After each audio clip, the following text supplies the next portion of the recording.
우리 함께 읽은 요한일서 3장 1절부터 3절 말씀으로 다시 하나님의 뜻을 함께 나누고자 합니다.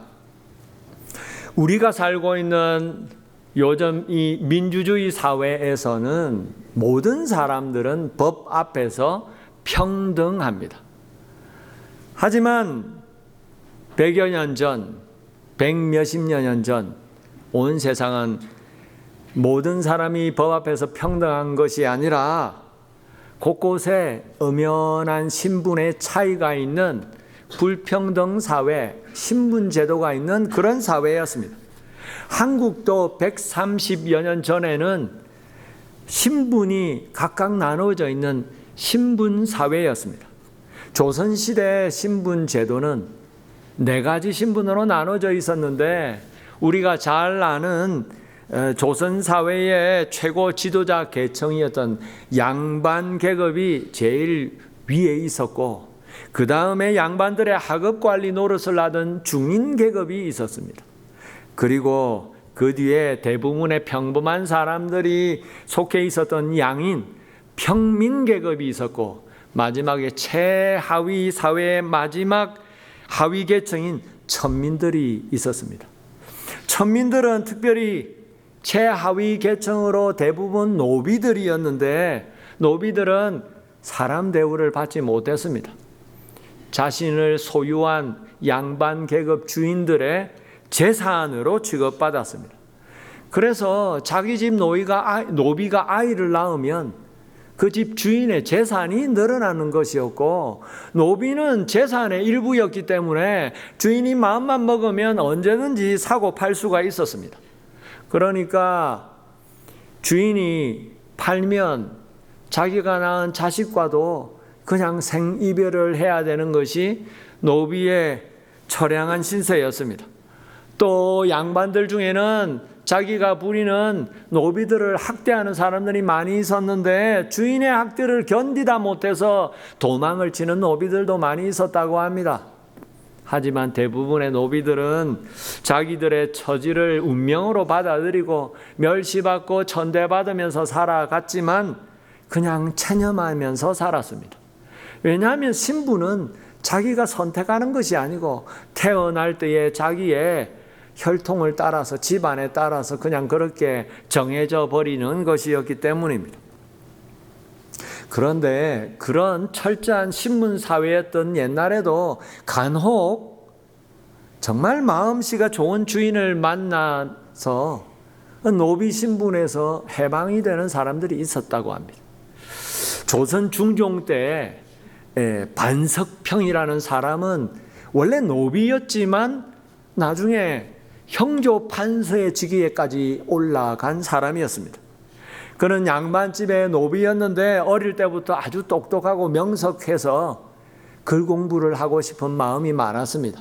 그래서 주인집 아들이 글을 배울 때에 옆에서 몰래 도둑 공부를 하다가 주인에게 발각이 되어버립니다. 하지만 주인은 똑똑하고 명석한 어린 반석평의 재능을 알아보고 글을 배울 수 있도록 허락을 해줍니다. 비록 노비였지만 글을 배울 수 있도록 해주고 나중에 그의 명석하고 똑똑한 그 능력을 알아보고는 그 능력이 아까워서 자기가 아는 집에 자식이 없는 집에 아들로 양자로 입적을 시켜주고 그 아이의 노비였던 것을 감춰주기 위해서 그 뒤로 연락을 끊어버립니다.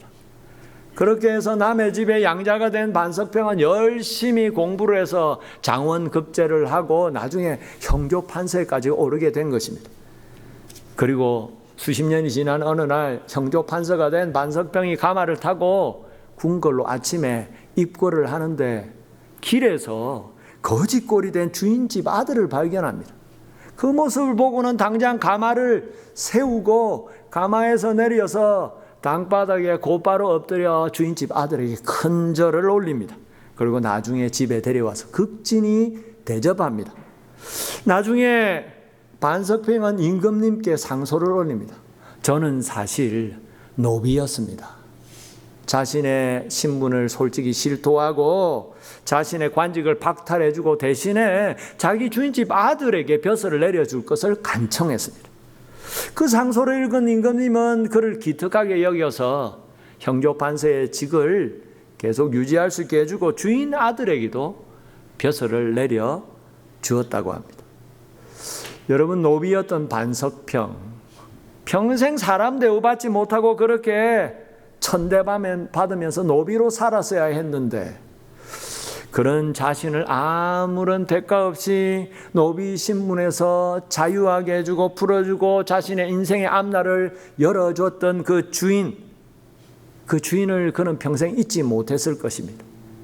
은혜 내려줬던 그 주인을 잊지 못했기 때문에 수십 년이 지난 뒤에 거지 몰골로 길에 앉아있는 주인의 아들을 알아보고 은혜를 갚아주었던 것입니다. 여러분, 그런데 바로 우리가 그런 사람들입니다. 예수님을 믿는 우리 크리스찬들은 영적으로 볼 때에 신분이 완전히 바뀐 사람들입니다.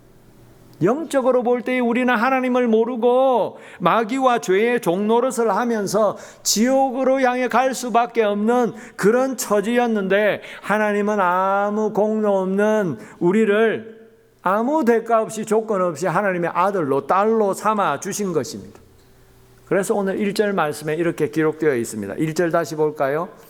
보라, 아버지께서 어떠한 사랑을 우리에게 베풀사 하나님의 자녀라 일컬음을 받게 하셨는가? 우리가 그러하도다.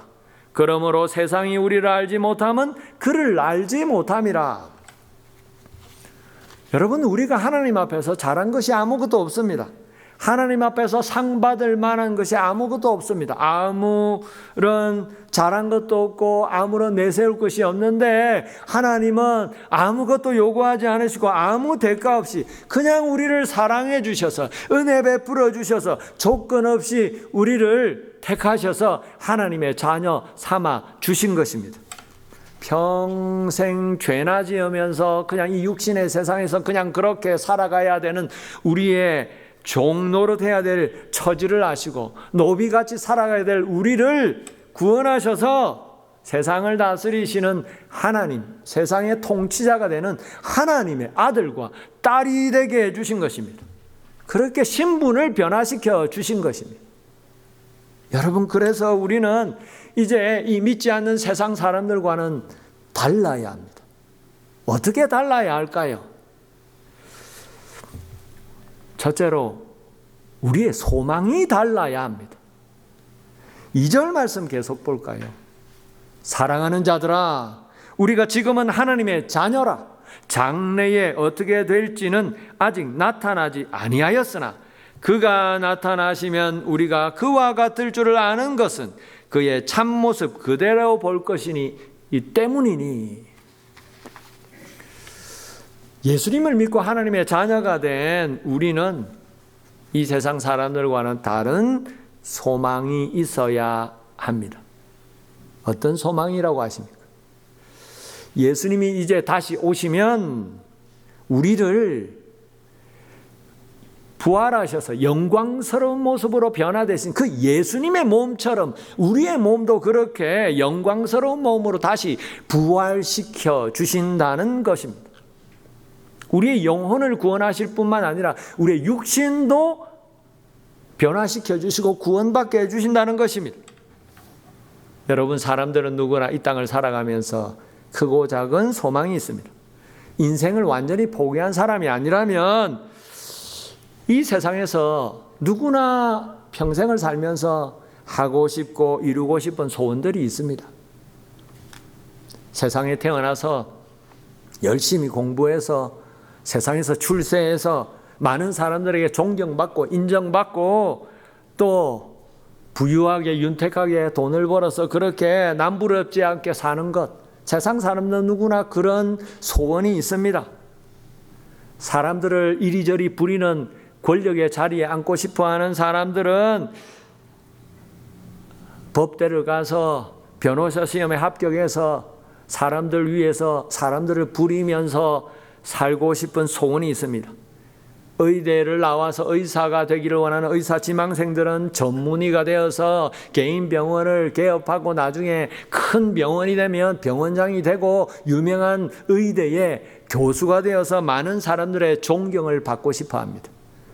회사를 경영하는 사람들은 회사를 세계적인 대기업으로 만들어서 세계적인 재벌이 되고 싶어 합니다.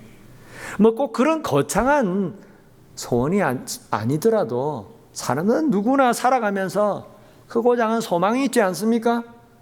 내가 사랑하는 사람과 결혼해서 행복하게 살고 5년, 10년 안에 내 집을 마련하고 아이들을 낳고 그 아이들을 잘 키워서 좋은 직장에 다니게 하고 내가 이루지 못한 꿈을 이루고 싶어하는 소원.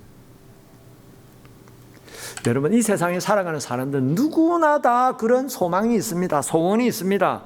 그런 소망이 있기 때문에 힘들고 어렵고 삶이 팍팍해도 견디면서 살아가는 것입니다.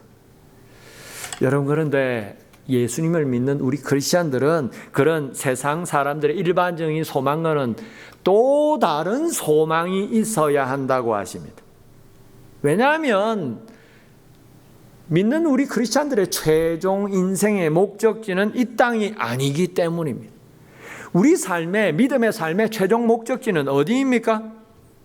이 세상이 아니고 주님이 다스리는 나라, 천국이 우리의 최종 목적지이기 때문에 우리의 삶의 소원은 뭔가 좀 달라야 하는 것입니다. 우리는 그래서 부활을 기다려야 합니다. 주님의 오심을 기다려야 합니다.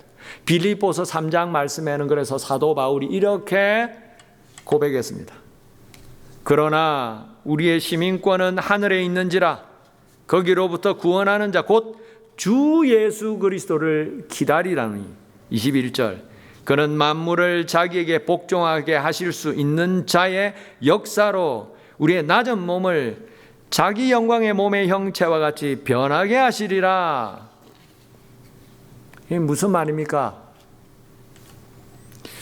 우리의 시민권은, 우리의 신분은 이제 하늘에 있다 말씀합니다. 우리는 예수 믿고 구원받아 하나님의 자녀가 되었기 때문에 이 땅에서 살아가는 사람이 아니라 하늘의 천국, 하나님이 다스리시는 나라를 바라보며 살아가는 사람이라는 것입니다. 그래서 주님이 이 땅에 다시 오시는 날, 주님이 이 땅에 다시 오시면 하나님을 거역하고 거부하며 믿지 않고 살아가는 이 온 세상을 하나님이 다스리시는 완전한 하나님의 나라로 변화시켜 주실 것이고, 그렇게 믿음으로 우리의 영혼이 구원받을 뿐만 아니라 이제 죽어 없어질 우리의 육신을 죽어서 장사되셨지만 다시 살아나신 예수님의 영광스러운 몸처럼 다시 살리시고 부활시키시고 변화시켜 주신다는 것입니다. 그런 소망을 가지고 이 땅을 살아가는 것이 우리 믿는 크리스찬들의 삶이라고 말씀하십니다. 여러분, 세상 사람들은 하나님을 믿지 않기 때문에, 예수님을 믿지 않기 때문에, 예수님이 죽으시고 다시 살아나셨다는 것을, 하늘에 계신 하나님께 올라가셨다는 걸 믿지 않기 때문에 다시 오실 것도 믿지 않습니다. 그래서 이 세상이 언젠가 끝이 난다는 것을 생각하지 않고 살아갑니다. 그냥 그렇게 영원히 우리의 인생이 계속될 것처럼 살아갑니다. 그러다가 어느 날 갑자기 몸이 아프고 죽음이 닥칠 때에 두려워하고 걱정하고 염려하고 무서워합니다. 하지만 우리는 눈에 보이지 않는 하나님을 믿고 그가 보내신 자 예수 그리스도를 믿고 그 예수님께서 우리 죄를 위해 죽으신 것을 믿고 그 주님이 다시 살아나셔서 하늘로 올라가시고 언젠가 다시 오실 것을 믿습니다. 그가 오셔서 세상을 변화시키시고 우리를 변화시켜 주실 것을 믿는 것입니다. 그 소망을 가지고 살아갈 때에 우리는 하나님 앞에 믿음의 삶을 살 수 있는 것입니다. 여러분, 오늘 이 땅을 살아가면서 우리가 정말 진짜 원하는 소망, 소원은 무엇입니까? 우리가 기도하는 소원 중에 정말 가장 먼저 응답되기를 원하는 기도 제목, 소원은 무엇입니까? 뭐가 이루어지기를 원하십니까? 우리의 삶에, 우리 인생의 마지막 최종 목적지는 어디입니까? 어디를 향해서, 뭘 위해서 우리는 살고 있는 것입니까? 여러분, 우리가 예수님을 믿고 정말 하나님의 자녀가 되었다면, 정말 우리가 예수님을 믿기 때문에 이 땅을 떠날 때에 천국에서, 하나님 나라에서 영원한 생명을 누리며 영원히 살 것을 정말 믿는다면 우리는 그 어떤 것보다도 예수님이 이 땅에 다시 오실 것을 기다려야 할 것입니다. 주님처럼 거룩한 모습으로 변화될 것이라는 믿음으로 주님을 기다리며 소망하며 살아가야 할 것입니다. 오늘 두 번째로, 우리가 예수를 믿고 하나님의 자녀가 되었다면 이제 우리는 세상 사람들과 뭐가 다르게 살아가야 할까요? 예수님처럼 믿음으로 산다면 예수님처럼 이제 우리 자신을 날마다 깨끗하게 해야 한다고 말씀합니다. 3절 말씀 볼까요? 주를 향하여 이 소망을 가진 자마다 그의 깨끗하심과 같이 자기를 깨끗하게 하느니라. 여러분, 예수님을 믿고 하나님의 자녀가 되었다면 예수님이 언젠가 다시 오실 때에 그날에 우리는 영광스러운 주님처럼 변화될 것입니다. 우리의 영혼이 구원받아 천국에 가는 것만 아니라 우리의 영혼은 구원받아 천국 가고 우리의 육신은 그냥 썩어져서 땅에 묻혀서 먼지처럼 사라지는 것으로 그냥 그렇게 끝이 나는 게 아니라 우리의 영혼이 구원받고 뿐만 아니라 주님이 다시 오시면 썩어 없어진 우리의 육신이 다시 영광스러운 몸으로 부활해서 다 살아나서 우리의 영혼과 육신이 영원한 생명을 주님과 함께 누리게 된다는 것입니다. 그런 믿음과 소망을 가지고 있다면 우리는 이제 이 땅에서 다른 삶을 살아야 하는 것입니다. 어떻게 살아야 합니까? 예수님이 거룩하신 것처럼 거룩하게, 정결하게, 깨끗하게 살아가야 한다고 말씀합니다. 거룩하신 주님께서 언젠가 다시 오실 것이기 때문에 그 거룩하신 주님을 만나기 위해서 우리는 우리 자신을 거룩하게, 정결하게, 깨끗하게 준비하는 삶을 살아야 한다는 것입니다.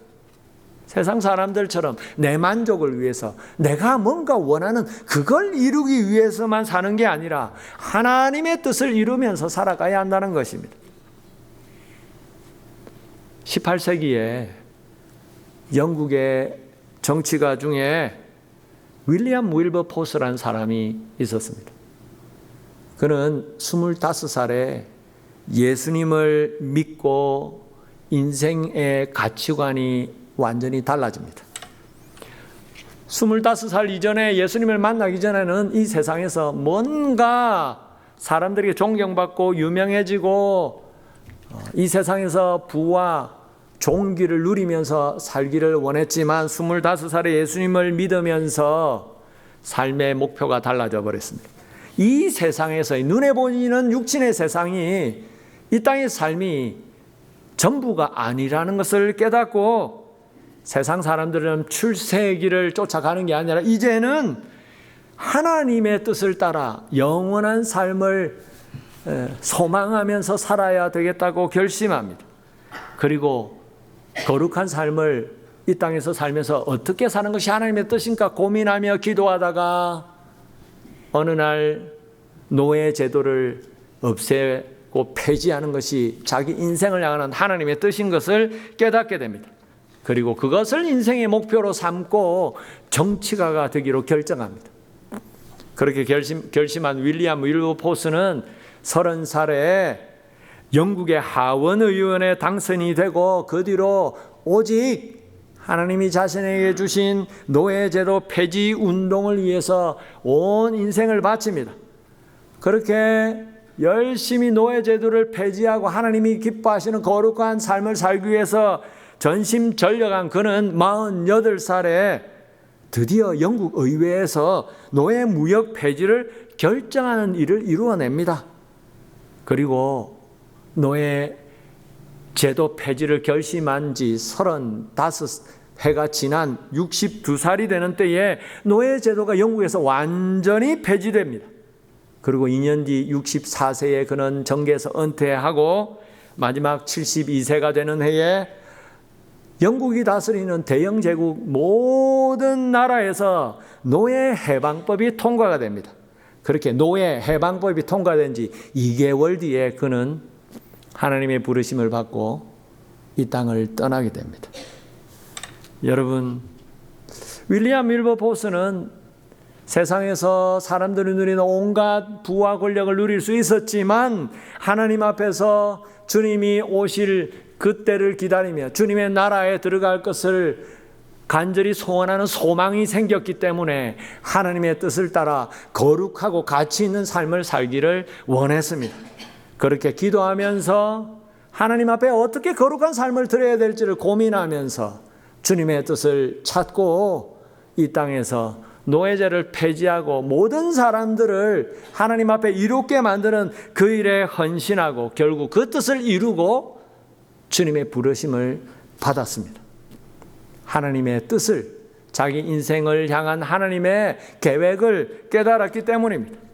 그래서 평생 그 뜻을 이루기 위해서 거룩하게 살아갔습니다. 여러분, 오늘 주님 앞에 나온 저와 여러분, 우리가 소원하고 우리가 소망하는 것은 무엇입니까? 우리가 정말 원하고 바라고 소원하는 것이 뭔지에 따라서 우리의 인생은 달라지는 것입니다. 우리가 육신적인 것을 간절히 원하면 우리의 삶도 육신적인 삶이 됩니다. 하지만 영적인 것을 소망하는 사람은 영적인 삶, 믿음의 삶을 살게 되는 것입니다. 여러분, 그래서 오늘 우리는 우리의 믿음이 어떤가를 스스로 점검해 보려면 우리가 정말 이 땅을 살아가면서 도대체 내가 원하는 게 뭔지를 스스로 정직하게 살펴보면 우리의 믿음을, 우리의 삶을 하나님 앞에서 정직하게 진단해 볼 수 있습니다. 여러분, 정말 우리가 하나님 앞에 믿음으로 살려고 날마다 말씀으로 기도로 살려고 발버둥 치고 있다면 우리는 하나님이 기뻐하시는 믿음의 길을 걸어가게 될 것입니다. 하지만 어떻게 좀 이제 남은 인생 더 이상 고생하지 않고 좀 편안하게 어떻게 하면 살 수 있을까? 그 고민만을 하며 살아간다면 결국 우리의 믿음도 육신의 삶에 묻혀 버리게 될 것입니다. 여러분, 오늘 저와 여러분, 우리는 매일매일 하루하루 날마다 하나님이 주시는 이 하루하루를 어떻게 살고 있습니까? 무엇하며 시간을 보내고 있는 것입니까? 우리는 정말 믿음의 사람으로 이 땅을 살아간다면 주님이 다시 오시겠다고 하신 그 약속을 생각하면서 기다리며 살아야 할 것입니다. 그렇게 주님이 다시 오실 것을 기다리면서 날마다 우리 자신을 거룩하게 정결하게 준비하며 살아야 할 것입니다. 말씀을 맺겠습니다. 베드로전서 1장 3절 4절 말씀에 이런 말씀이 있습니다. 우리 주 예수 그리스도의 아버지 하나님을 찬송하리로다. 그의 많으신 긍휼대로 예수 그리스도를 죽은 자 가운데서 부활하게 하심으로 말미암아 우리를 거듭나게 하사 산 소망이 있게 하시며 썩지 않고 더럽지 않고 쇠하지 아니하는 유업을 있게 하시나니 곧 너희를 위하여 하늘에 간직하신 것이라. 예수님을 죽음 가운데 다시 살리심으로 그 주님을 믿음으로 우리를 다시 태어나게 하시고 하나님이 주시는 영원한 생명의 나라, 하나님의 나라 천국을 바라보며 살게 해주셨다고, 그 소망으로 살게 해주셨다고 말씀합니다.